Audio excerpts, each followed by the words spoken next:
There, they got him surrounded, and the ball's out.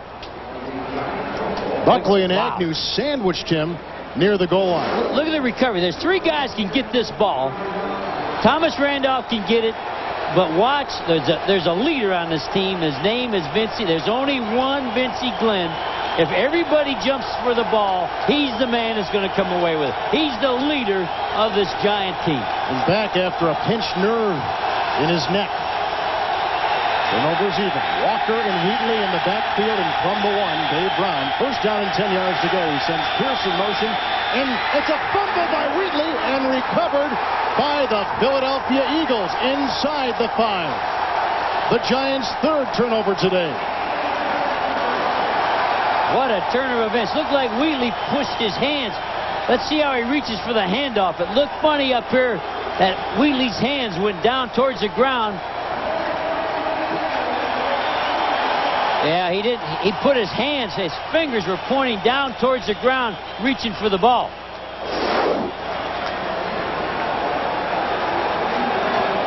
He's trying to catch the ball into his stomach there. You wonder. Wow.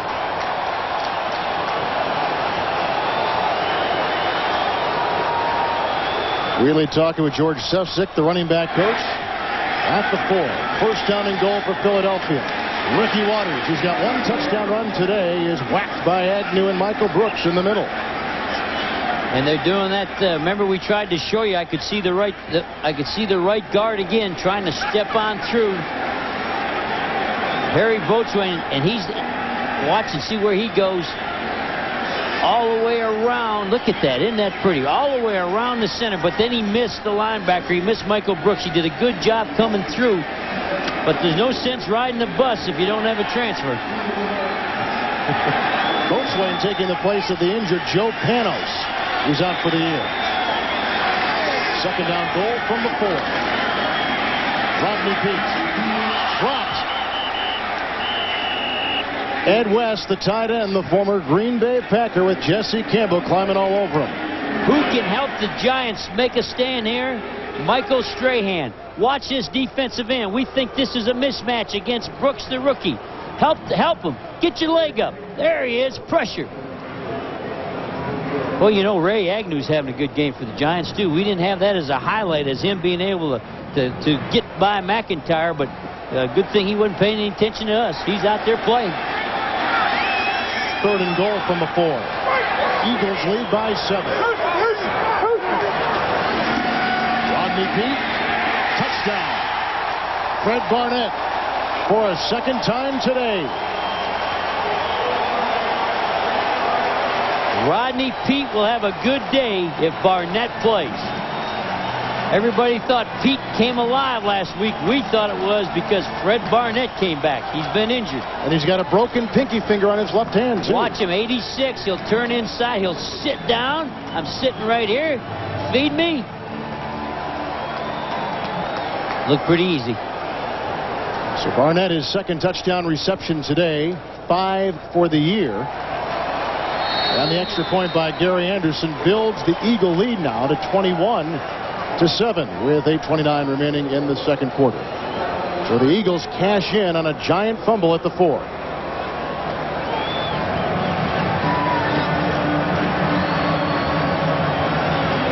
Boy, he got a hitch in his get along. It looked like no contact, nothing got hit. Did he throw funny?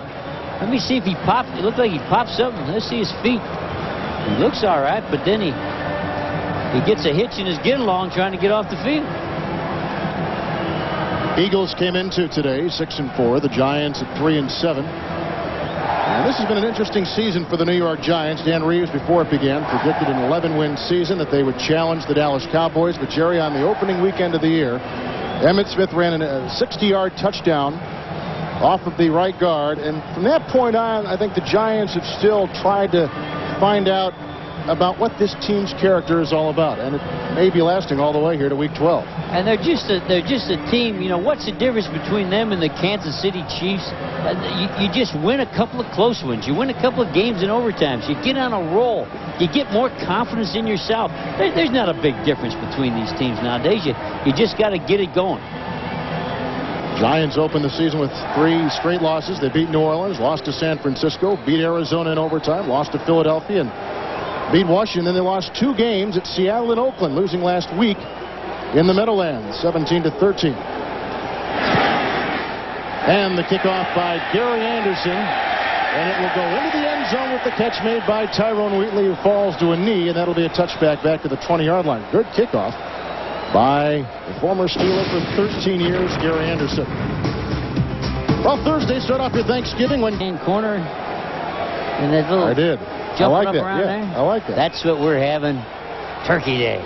Slight pull by Rodney Peete. Cunningham is warming up. Wheatley is in the backfield after just fumbling. And on 1st and 10, Brown, quick slant. Nice catch made by Lewis. And close to a first down for the Giants. And that helps a quarterback. Here's a quarterback struggling through an interception he shouldn't have had. Throws a slant that's out in front.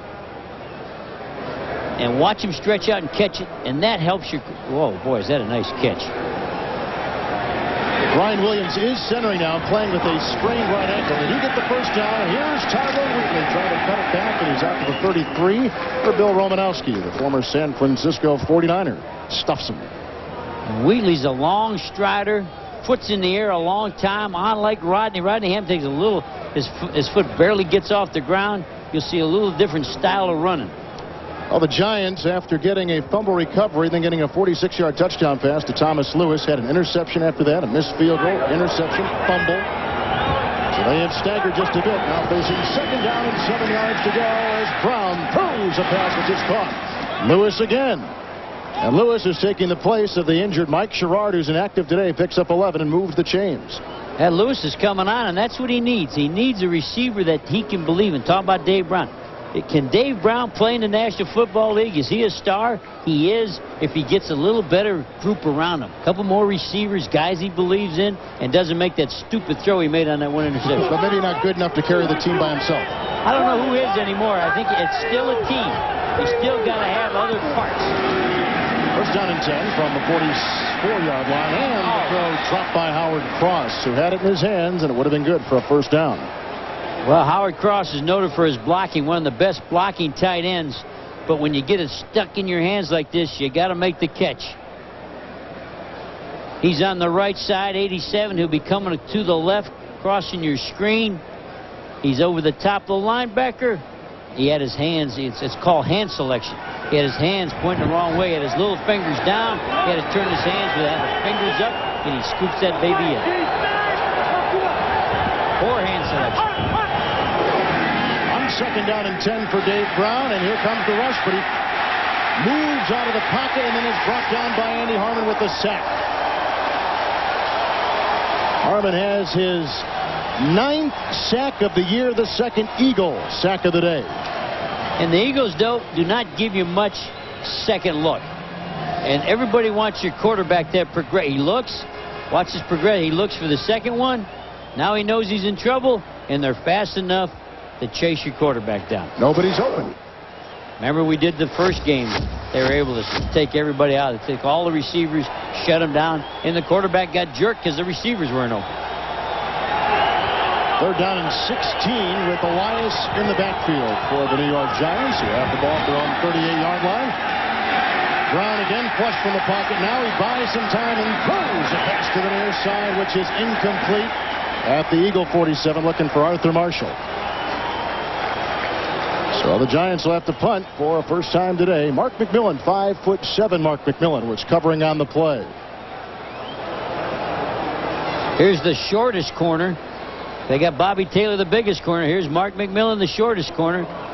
Has his hips opened up, rolls them back inside, and gets underneath the outcut as good as anybody. Moving those hips. Open the hips up and get him back the other way. Mike Moran had a good game the other night against the Oakland Raiders. Gets it high with great hang time. And it takes a great giant bounce inside the 15, inside the 11, and close to the 10. Nice punt by Horan. 52 yards on the punt. And Rodney Peete is back out there with the slight pull, and he'll be directing the Philadelphia Eagles offense. Well, tonight, the capture of an enemy ship could bring them one step closer to victory or one step closer to death. Don't miss a brand new episode of a terrific new show, Space Above and Beyond, tonight at 7, 6 Central, right here on the Fox Television Network. With Jerry Glanville, Kevin Harlan, Veterans Stadium in Philadelphia, where it's 21-7, the Eagles, and 5:48 remaining in the first half of play. It is sold out here in Philadelphia, so the blackout was lifted. And the Eagles and Rodney Peete, Jerry, have their worst beginning field position just inside their own 11.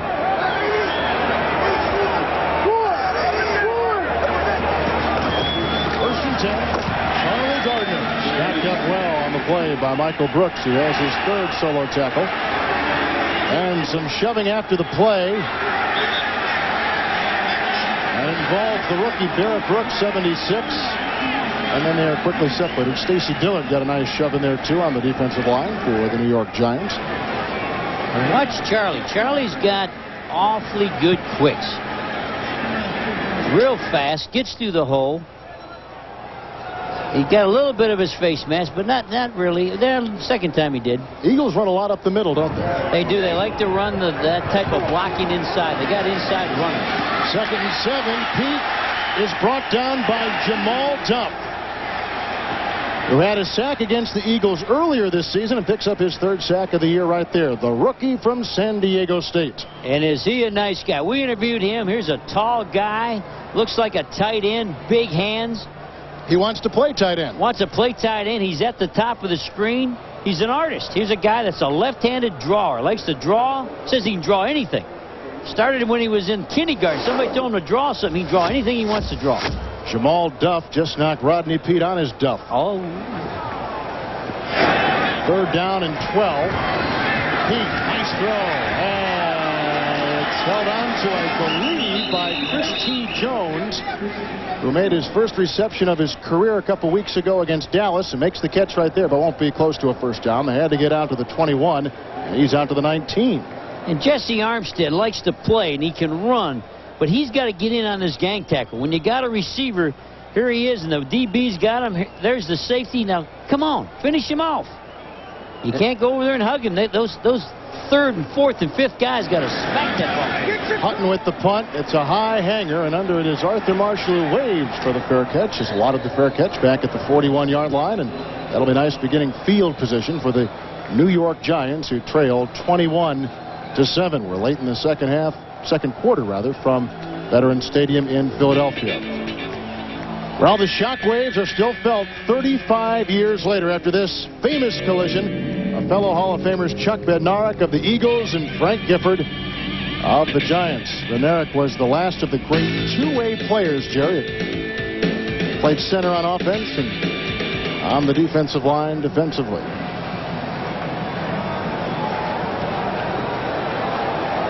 So another possession coming up, and they've had 5 consecutive poor possessions. Speaking of the Giants, they got it at the 41-yard line. Rodney Hampton in the backfield, and no blocking at all as Mamula makes his 2nd sack today. And Brown is sacked for the 3rd time. And Jerry, you came in thinking that Brown could not get sacked more than twice by the Eagle defense. The only thing that bothers me is if they get sacked, they're going to have trouble. Here's Mamula, and he's on Jumbo. And Jumbo's down inside. He was expecting more help from the back. Jumbo was in slide protection, which means everybody had the gap to the right. So he really didn't have the outside move of Mamula.